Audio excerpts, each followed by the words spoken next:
सरपंच दीदी, हमें यहाँ क्यों बुलाया है? कमला तुम बताओ, दिन में कितनी बार तुम्हें पानी ढोना पड़ता है?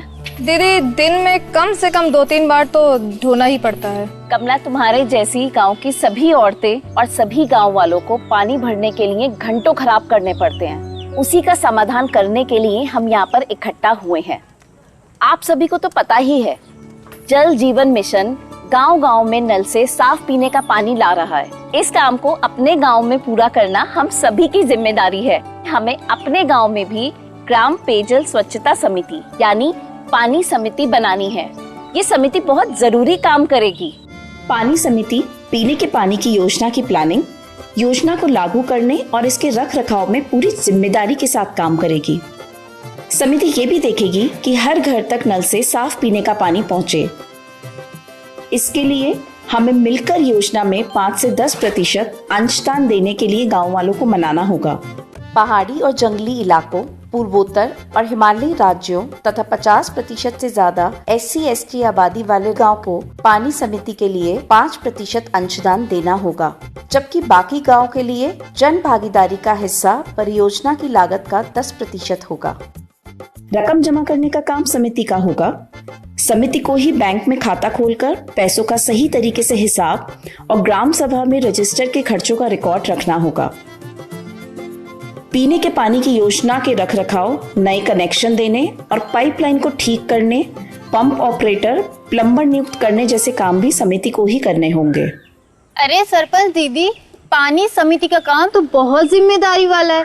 इसके लिए तो कई लोग चाहिए। क्या हमें भी इस समिति में जगह मिलेगी? बिल्कुल सही कहा बहन, ये काम बहुत जरूरी है और आप जैसे इच्छुक और मेहनती लोगों की इसमें बहुत जरूरत है। समिति बनाने में आप सभी की भागीदारी चाहिए। पानी समिति में 10 से 15 सदस्य होंगे और उनमें से एक अध्यक्ष चुना जाएगा। समिति के 25% सदस्य पंचायत के लोग होंगे। इस समिति में महिलाओं को खास जगह दी गई है, इसलिए समिति में 50% महिलाओं का होना जरूरी है। कोई भी घर छूट ना जाए, इसके लिए गांव के कमजोर वर्ग के लोगों की 25% भागीदारी पक्की की गई है। और हाँ, ये समिति 2 से 3 साल तक काम करेगी। ये सब तो बढ़िया है, लेकिन ये समिति सभी की रजामंदी से ही चलेगी ना?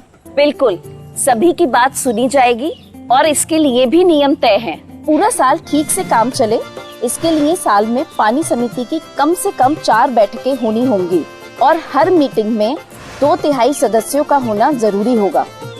मीटिंग से पहले ही सभी सदस्यों को मीटिंग की तय तारीख के बारे में बताया जाएगा। पानी समिति के बैंक अकाउंट का कामकाज समिति के अध्यक्ष, सदस्य सचिव और कुछ चुने गए प्रतिनिधियों के एक साथ किए गए दस्तखत से ही होगा। सभी नियम बढ़िया हैं, सभी की भागीदारी से समिति बनेगी और समिति सभी की सहमति से चलेगी। बिल्कुल भाई, हर घर जल योजना हमारे गांव के लिए है, तो गांव के सभी लोगों को मिलकर फैसले और काम करना चाहिए। क्यों, है ना? हम सभी मिलकर काम करेंगे और हर घर में होगा नल से जल।